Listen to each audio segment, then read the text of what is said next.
Liver ടെസ്റ്റുകൾ എന്തുകൊണ്ടാണ് ഏറ്റവും പ്രധാനമാണെന്ന് പറയാൻ കാരണം, പലരും നമ്മളെ ഹോസ്പിറ്റലിലൊക്കെ കാണിക്കാറുണ്ട്, ഡോക്ടറായി ടെസ്റ്റ് ചെയ്തിട്ടുണ്ട്, ഇതിൽ SGPT കൂടുതലാണ്, ഇതിൽ അത് കൂടുതലാണ്, HbA1c ഇത്തിരി കൂടുതലാണ്. ഇതിലൊക്കെ എന്തെങ്കിലും പ്രാധാന്യമുണ്ടോ ഡോക്ടറെ? കുറച്ചല്ലേ കൂടിയിട്ടുള്ളൂ. ശ്രദ്ധിക്കണം. ഒരു ഡാമിൻ്റെ ഉള്ളിൽ ചെറിയൊരു ദ്വാരം വീണാൽ ചിലപ്പോൾ അത് ആദ്യം പ്രശ്നം ഉണ്ടാവില്ല. ഈ ദ്വാരം പിന്നീട് വലിയൊരു പ്രളയമായിട്ട് മാറാൻ സാധ്യതയുള്ളൊരു ദ്വാരമാണ്.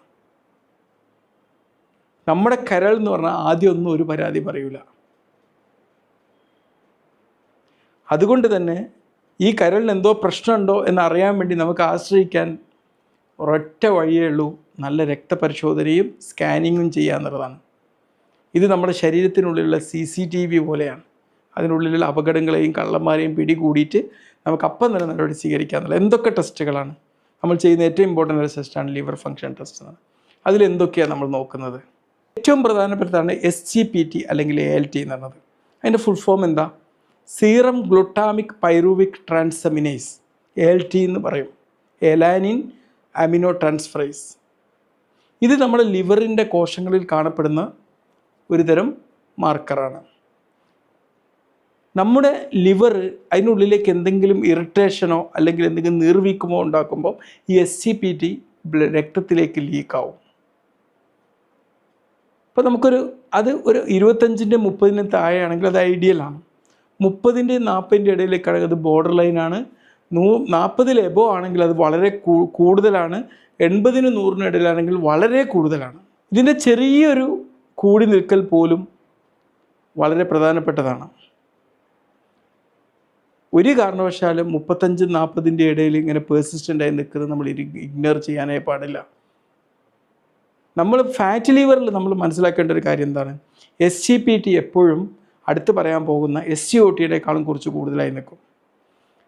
ഇനി SCOT ആണ് SGPT-നെ കൂടുതലായി നിൽക്കുന്നതെങ്കിൽ നമ്മൾ ചിന്തിക്കണം, ഇത് ചിലപ്പോൾ മദ്യപിച്ചിട്ടോ അല്ലെങ്കിൽ എന്തെങ്കിലും മറ്റ് ലിവർ രോഗങ്ങൾ കൊണ്ടോ അത് മൂർച്ഛിച്ചതിൻ്റെ ഫലമായിട്ട് കാണുകയാണെന്നുള്ളത്.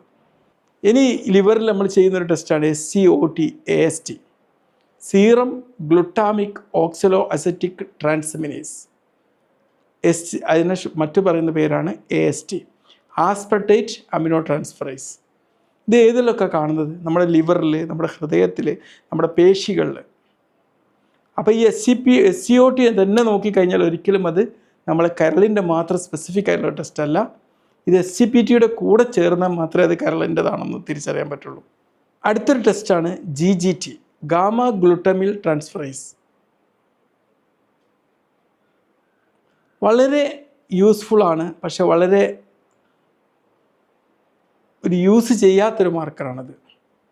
ഇത് എന്തിലൊക്കെയാണ് ഇൻക്രീസ് ചെയ്യുന്നത്? ആൽക്കഹോൾ ഉപയോഗിക്കുന്നവരിൽ, ഫാറ്റ് ലിവർ ഉള്ളവരിൽ, പിന്നെ എന്തെങ്കിലും പിത്താശയത്തിൻ്റെ ഇതിൽ പ്രോബ്ലംസ് ഉള്ളവർ, മെറ്റബോളിക് സിൻഡ്രോം ഉള്ള ആൾക്കാർക്കൊക്കെ ഇത് കൂടാൻ കാണുന്നു. അപ്പോൾ GGT-യും SGPT-യും രണ്ടും കൂടുകയാണെങ്കിൽ അതിൻ്റെ അർത്ഥം എന്താണ്? നമ്മുടെ ശരീരത്തിൽ വല്ലാത്തൊരു മെറ്റബോളിക് സ്ട്രെസ് ഉണ്ട് എന്നുള്ളതാണ്. പിന്നെ കാണുന്ന ഒന്നാണ് ബിലിറൂബിൻ. അതൊരു മഞ്ഞ പിഗ്മെൻ്റാണ്. ബിലിറൂബിൻ കൂടി നിൽക്കുക എന്നതിൻ്റെ അർത്ഥം എന്താണ്? നമുക്ക് മഞ്ഞപ്പിത്താണെന്നാണ്. പക്ഷേ ഫാറ്റ് ലിവറിൻ്റെ ഏർലി സ്റ്റേജിൽ ഒന്നും ബിലിറൂബിന് പലപ്പോഴും നോർമലാണ് കാണുക. അപ്പം ബിലിറൂബിൻ നോർമലാണെന്ന് വെച്ചിട്ട് നമ്മളെ ലിവർ ഹെൽത്തിയാണെന്ന് പറയരുത്. പിന്നെ നമുക്ക് വളരെ അഫോർഡബിൾ ആയിട്ടുള്ള ഒരു സൂചി പോലും വെക്കാതെ സിമ്പിളായിട്ട് ചെയ്യാൻ പറ്റുന്നൊരു ടെസ്റ്റാണ് അൾട്രാസൗണ്ട് അബ്ഡോമൻ, വയറിൻ്റെ അൾട്രാസൗണ്ട് എടുക്കുക എന്നുള്ളത്. ഗ്രേഡ് 1, 2, 3 ഫാറ്റ് ലിവർ ഒക്കെ ഇതിൽ കണ്ടെത്താൻ പറ്റും. പക്ഷേ ഇതിൽ ഫാറ്റ് ലിവർ ഗ്രേഡ് 3 കഴിഞ്ഞ് 4-ലെത്തിയാൽ അത് ആക്യുറേറ്റ് ആയിട്ട് കണ്ടെത്താൻ കുറച്ച് പ്രയാസമാണ്. അത്തരം ഘട്ടത്തിൽ ഫൈബ്രോസ്കാനോ അല്ലെങ്കിൽ MRI-യോ ചെയ്യേണ്ടതുണ്ട്. നമ്മൾ ചെയ്യുന്ന കുറച്ച് മിസ്റ്റേക്കുകൾ എന്താണ്? ഒറ്റ പ്രാവശ്യം പോയിട്ട് ഈ അളവൊക്കെ അങ്ങ് ചെക്ക് ചെയ്യും, പിന്നെ ഒന്നും ചെക്ക് ചെയ്യൂല. പിന്നെ കുറച്ചൊക്കെ കൂടി നിൽക്കുന്നത് പലപ്പോഴും ടെസ്റ്റ് ചെയ്യുന്നത് പലർക്കും കാണുന്നത് കുറച്ച് കൂടി, അതിനെ നമ്മൾ അവഗണിക്കുന്നത് നമ്മൾ ചെയ്യുന്നൊരു മിസ്റ്റേക്കാണ്. പിന്നെ ഇത് കുറച്ചങ്ങോട്ട് കൂടി നിൽക്കുമ്പോഴേക്ക് തന്നെ ഒരുപാട് ലിവർ ടോണിക്കുകളൊക്കെ ഉണ്ടല്ലോ. അത് ജീവിതശൈലിയിൽ മാറ്റമൊന്നും വരാത്ത ലിവർ ടോണിക് ഇങ്ങനെ കഴിച്ചുകൊണ്ടിരിക്കുക. പിന്നെ ചിലർക്കൊക്കെ എൻ്റെ ലിവറിൻ്റെ ടെസ്റ്റൊക്കെ ചെയ്തല്ലോ, റിപ്പോർട്ടൊക്കെ നോർമലാണ്, ഇനി കുറച്ച് ജങ്ക് ഫുഡൊക്കെ കഴിക്കാമെന്ന് കഴിക്കുന്നത് മിസ്റ്റേക്കാണ്. റിപ്പോർട്ട് എന്ന് പറഞ്ഞു കഴിഞ്ഞാൽ നമുക്കുള്ളൊരു ഫീഡ്ബാക്കാണ്. നമുക്കല്ലാണ്ട് ഇങ്ങനത്തെ എല്ലാ സാധനങ്ങളും കഴിക്കാൻ തരുന്നൊരു പെർമിഷൻ സ്ലിപ്പല്ല.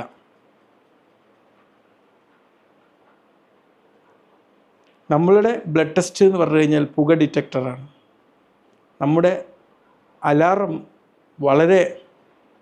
അലാറം മുഴങ്ങുന്ന സമയത്ത് അത് ഫിക്സ് ചെയ്യുക.